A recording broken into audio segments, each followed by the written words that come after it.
Magandang araw mga kababayan, narito ang pinakabagong update natin tungkol kay Bagyong Ophel na naging isa ng super typhoon. May update din tayo sa isa pang bagyo na papalapit na sa bansa. Alamin natin ang mga detalye dito. Para manatiling updated sa lagay ng panahon, huwag kalimutang mag-subscribe dito sa channel. Ngayong umaga, ang sentro ng Bagyong Ophel ay nasa layong 165 kilometers sa silangan ng Tuguegarao City, Cagayan. May taglay itong maximum sustained winds na umaabot sa 185 kilometers per hour malapit sa sentro at bugso ng hangin na hanggang 230 kilometers per hour. Kumikilos ito pakanluran sa bilis na 15 kilometers per hour na may malalakas na hangin na umaabot hanggang 320 kilometers mula sa sentro. Ayon sa forecast, kikilos si Typhoon Ophel patungong hilagang kanluran sa Philippine Sea bago ito maglandfall sa baybayin ng Cagayan o hilagang bahagi ng Isabela mamayang hapon. Maglalakbay ito sa Babuyan Channel ngayong gabi at posibleng maglandfall o dadaan malapit sa Babuyan Islands. Pagdating ng Biyernes, November 15, inaasahang tutungo ito sa hilaga-hilagang silangan patungo sa Taiwan at Ryukyu Islands. Inaasahang lalakas pa si Ophel sa susunod na 12 hours at posibleng maglandfall sa pinakamalakas nitong antas.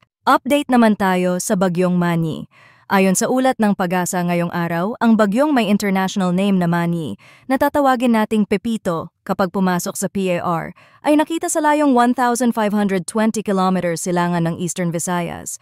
May taglay itong maximum sustained winds na 85 kilometers per hour malapit sa sentro at bugso ng hangin na umaabot sa 105 kilometers per hour. Kumikilos ito patungong kanluran-timog-kanluran sa bilis na 30 kilometers per hour at may malalakas na hangin na umaabot hanggang 300 kilometers mula sa sentro. Dahil sa epekto ng high pressure area sa timog ng Japan, inaasahang kikilos si Manny patungong timog-kanluran sa susunod na 12 hours bago ito tuluyang liliko pakanluran at papalapit sa silangang hangganan ng PAR. Posibleng pumasok ito mamayang gabi? Sa loob ng PAR, inaasahang gagalaw si Pepito pakanluran mula Huwebes hanggang Biyernes bago lumiko patungong kanlurang hilagang kanluran simula Sabado. Ayon sa forecast track, posibleng maglandfall ito sa silangang baybayin ng Katimugang Luzon sa darating na weekend, November 16 or 17. Mahalagang tandaan na posibleng magbago pa ang landas ng bagyo, kaya't ang posibleng landfall point ay maaaring mag-shift mula silangang bahagi ng gitnang Luzon hanggang silangang bahagi ng silangang Visayas. Ito yung cone of uncertainty ni Pepito. Ibig sabihin, posibleng maglandfall ito sa mga lugar na sakop ng cone. Sa kasalukuyan, ang pinaka-probable landfall ay sa Bicol Region at kung dadaan ito sa rehiyon, tutumbukin nito ang Central Luzon sa pataas na direksyon. Subalit, maaari rin itong tumama sa Eastern Visayas at hindi rin isinasantabi ang posibilidad na tumaas pa ang track nito. Sa kasalukuyan, malayo pa ang bagyo, kaya't marami pang maaaring magbago sa forecast nito.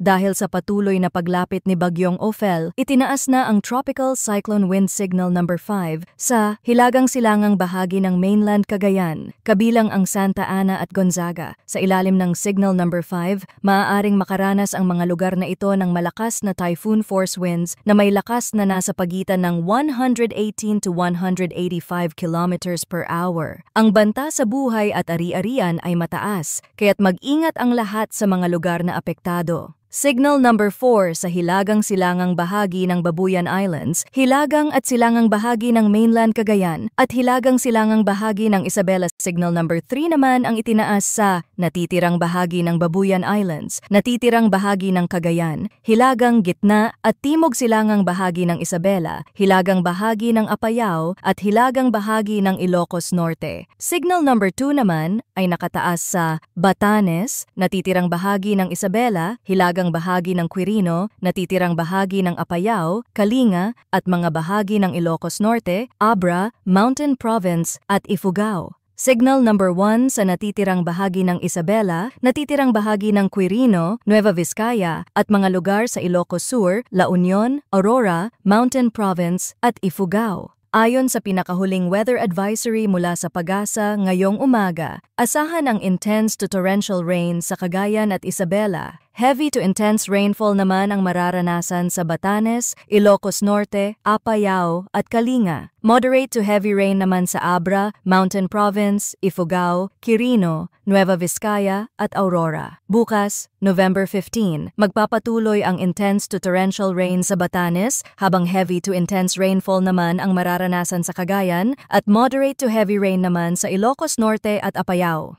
Sa Sabado, November 16, heavy to intense rainfall ang inaasahan sa Northern Samar at moderate to heavy rain sa Eastern Samar, Albay, Sorsogon at Catanduanes. Asahan ang malalakas na hangin sa iba't ibang bahagi ng Luzon, lalo na sa mga baybayin at bulubunduking lugar na mas exposed sa hangin. Pinapayuhan ang lahat na patuloy na subaybayan ang mga susunod na update tungkol sa mga bagyo. Maging handa sa mga posibleng epekto tulad ng pagbaha at pagguho ng lupa, lalo na sa mga lugar na may mga nakataas na tropical cyclone wind signals. Tandaan, ang panahon ay mabilis magbago, kaya manatiling updated sa mga susunod na ulat mula dito sa channel para sa pinakabagong balita tungkol sa lagay ng panahon. Maraming salamat sa inyong pagtutok at manatiling ligtas, mga kababayan.